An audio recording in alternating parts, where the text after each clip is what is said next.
There's nothing unusual about the city of Gori, another post-Soviet sleepy town in the middle of Georgia. If it wasn't for the recent war, not many of us would even have heard of it.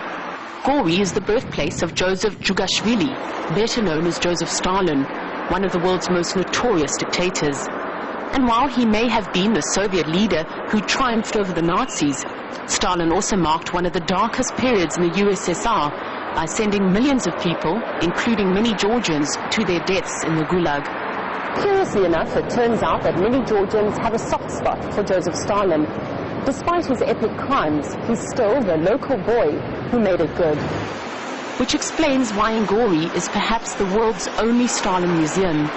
When the first bombs started falling in the recent conflict, the director of the museum, Robert Maglakalidze, had only one thought: how to rescue whatever he could of his admired leader. I was scared for the museum. The bombs and bullets were flying very close to it. I took Stalin's personal belongings in a taxi to a museum in Tbilisi.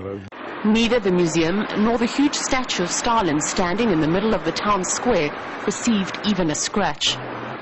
But while in the post-Soviet era Stalin is a controversial figure, for Tamur Kunalori, there's no question about it. Stalin is his hero.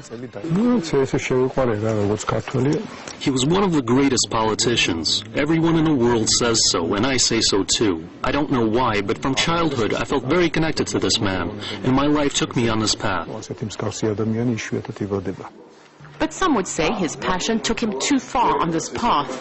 Tamur has transformed his house into such a sanctuary for Stalin that even the director of the museum in Gori would be jealous. From the moment you step onto his property, Stalin watches your every move. From the walls, from among the plants in the garden, and even in a banquet room, there are more than 40 statues and paintings of the Soviet leader. There's also a special mausoleum that only the privileged few get to see. You call this recent fighting a war? During Stalin's days, nothing like this could have happened. Today's leaders are a joke.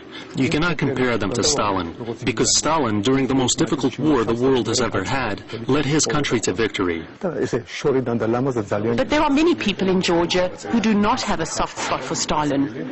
People here are still paying the price for his policy. Stalin was the man who decided that South Ossetia was part of Georgia, putting into place a ticking bomb that finally exploded last month. Paul Islier, RT, Georgia.